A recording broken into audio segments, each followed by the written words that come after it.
സാധാരണ മൃഗങ്ങളിൽ കാണുന്ന അല്ലെങ്കിൽ കന്നുകാലികളിൽ കാണുന്ന രോഗങ്ങളെ കുറിച്ചാണ് നമ്മൾ ഇന്ന് സംസാരിക്കുന്നത് എന്ന് പറയുന്നത്. രോഗങ്ങൾ ഉണ്ടാകുന്ന അതിന്റെ കോസേറ്റി ഏജന്റ് എന്തു കാരണം കൊണ്ടാണോ ഉണ്ടാകുന്നത് അതനുസരിച്ചിട്ടാണ് നമ്മൾ രോഗങ്ങളെ തരംതിരിച്ചിരിക്കുന്നത് എന്ന് പറയുന്നത്. ഒന്ന്, ബാക്ടീരിയ കൊണ്ടുണ്ടാകുന്ന അസുഖങ്ങൾ.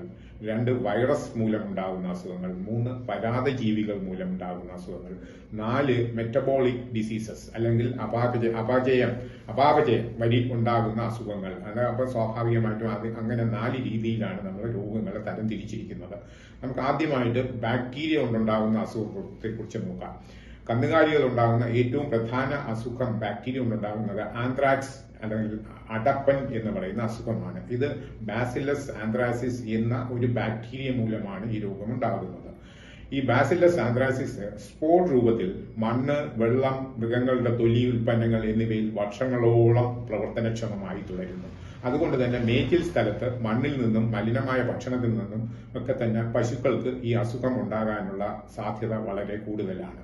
ഇതിന് ശരിക്കും നിയന്ത്രിക്കണം എന്നുണ്ടെന്നുണ്ടെങ്കിൽ അതിന് വാക്സിനേഷൻ മൂലമുള്ള നിയന്ത്രണം നമുക്ക് സാധ്യമാണ്. അപ്പൊ യഥാവിധി വാക്സിനേഷൻ എടുത്തുകൊണ്ട് ആന്ത്രാക്സ് എന്ന് പറയുന്ന അസുഖത്തെ നമുക്ക് നിയന്ത്രിക്കുവാനായിട്ട് സാധിക്കും. രണ്ടാമതായിട്ട് നമുക്ക് കാണുന്ന ഈ പ്രധാന അസുഖം എന്ന് പറയുന്നത് ട്യൂബർകുലസ് ബാസിലസ് അല്ലെന്നുണ്ടെങ്കിൽ ക്ഷയരോഗം എന്ന് പറയുന്നതാണ്. അത് മൈക്കോബാക്ടീരിയം ബോവിസ് എന്ന് പറയുന്ന ബാക്ടീരിയ മൂലമാണ് ഈ അസുഖം ഉണ്ടാകുന്നത്. മനുഷ്യരിലേക്കും പകരുവാൻ സാധ്യതയുള്ള ഒരു അസുഖമായതിനാൽ വളരെ അധികം സൂക്ഷിക്കേണ്ടതാണ്. ഇത്തരം അസുഖം എന്ന് പറയുന്നത് തന്നെ ഒരു നോട്ടിഫയബിൾ ഡിസീസ് എന്ന രീതിയിലാണ് നമ്മുടെ സർക്കാർ കാണുന്നത്. അപ്പൊ അങ്ങനെ ഒരു അസുഖം ഉണ്ടായിട്ടുണ്ടെന്നുണ്ടെങ്കിൽ അതിനെ യഥാവിധി വകുപ്പിന്റെ മേലധ്യക്ഷന്മാരെയും അറിയിക്കണം, സർക്കാരിനെയും അറിയിക്കേണ്ടതായിട്ടുണ്ട്. അതിനെ നിയന്ത്രിക്കുക എന്ന് പറയുന്നത് അങ്ങനെ വരുന്ന അസുഖം വന്ന മൃഗങ്ങളെ ശരിക്കും നശിപ്പിക്കുക എന്നതാണ് സാധാരണ ഫോളോ ചെയ്യുന്ന പരിപാടി എന്ന് പറയുന്നത്. അടുത്ത ഒരു അസുഖം എന്ന് പറയുന്നത് ടെറ്റനസ് ആണ്. നമുക്ക് എല്ലാവർക്കും അറിയാം, കുതിരജന്നി എന്ന് പറയുന്നതാണ് ടെറ്റനസ് എന്ന് പറയുന്ന അസുഖം എന്ന് പറയുന്നത്. അതും ഒരു ബാക്ടീരിയ മൂലം ഉണ്ടാകുന്ന അസുഖമാണ്.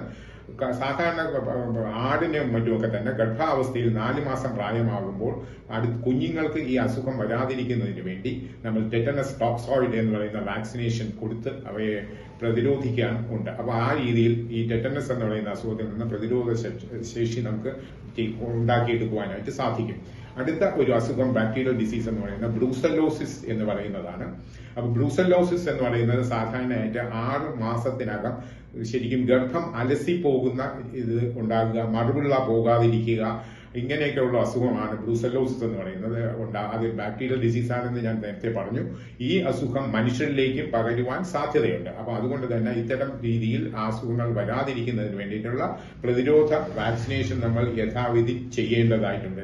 ബ്രൂസല്ലയ്ക്ക് എതിരായിട്ടുള്ള ലൈവ് വാക്സിൻ, അറ്റിനുവേറ്റഡ് വാക്സിൻ ലഭ്യമാണ്. അത് കൊടുത്തുകൊണ്ട് നമുക്ക് പ്രതിരോധ ശേഷി ഉണ്ടാക്കിയെടുക്കുവാനായിട്ട് സാധിക്കും. ഇനി അടുത്ത് നമ്മൾ വൈറൽ ഡിസീസുകളിലേക്കാണ് പോകുന്നത്. പ്രധാനപ്പെട്ട അസുഖം എന്ന് പറയുന്നത് കുളമ്പ് രോഗം അല്ലെങ്കിൽ ഫുട്ട് ആൻഡ് മൗത്ത് ഡിസീസ് എന്നതാണ്.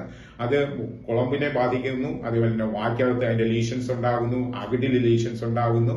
വളരെയധികം സാമ്പത്തിക നഷ്ടം ഉണ്ടാകുന്ന ഒരു അസുഖമാണ് കുളമ്പ് രോഗം എന്ന് പറയുന്നത്. പ്രതിരോധിക്കാനായിട്ട് യഥാവിധി അതിന് വാക്സിനേഷൻ ഡിപ്പാർട്ട്മെന്റ് എല്ലാ വർഷവും 6 മാസത്തിലൊരിക്കൽ അതിന്റെ വാക്സിനേഷൻ ചെയ്യുന്നുണ്ട്. അത്തരത്തിൽ വാക്സിനേഷൻ ചെയ്തുകൊണ്ട് നമുക്കിതിനെ പ്രതിരോധിക്കുവാനായിട്ട് സാധിക്കും. ആടുകൾക്ക് വരുന്ന ഒരു പ്രധാന വൈറൽ ഡിസീസാണ് ആട് പ്ലേഗ് അല്ലെങ്കിൽ PPR എന്ന് പറയുന്നത്.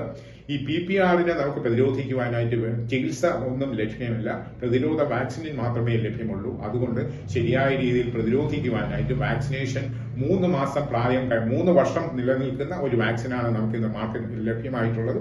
ആ വാക്സിൻ കൊടുത്തുകൊണ്ട് പ്രതിരോധ ശക്തി എടുത്തുകൊണ്ട് ആടുകളെ ഈ അസുഖത്തിൽ നിന്ന് രക്ഷിക്കുവാനായിട്ട് സാധിക്കും. ഇനി ഒരു അസുഖം എന്ന് പറയുന്നത് നമുക്ക് എല്ലാവർക്കും വളരെ സുപരിചിതമാണ്, റാബീസ് എന്ന് അല്ലെങ്കിൽ പേവിഷബാധ എന്ന് പറയുന്നത്. പേവിഷബാധയും ഒരു വൈറസ് കൊണ്ടാണ് ഉണ്ടാകുന്നത്. ഇതിനെതിരായിട്ടുള്ള വാക്സിനേഷൻ ലഭ്യമാണ്. യഥാവിധി മനുഷ്യരിലെ പോലെ തന്നെ മൃഗങ്ങളിലും വാക്സിനേഷൻ എടുത്തുകൊണ്ട് നമുക്ക് ഈ റാബീസിനെ എതിരായിട്ടുള്ള സംരക്ഷണം കൊടുക്കുവാനായിട്ട് സാധിക്കും എന്നുള്ളതാണ്. ഇനി പരാതജീവികൾ മൂലം വളരെയധികം അസുഖങ്ങൾ നമുക്ക് ഉണ്ടാകാറുണ്ട്.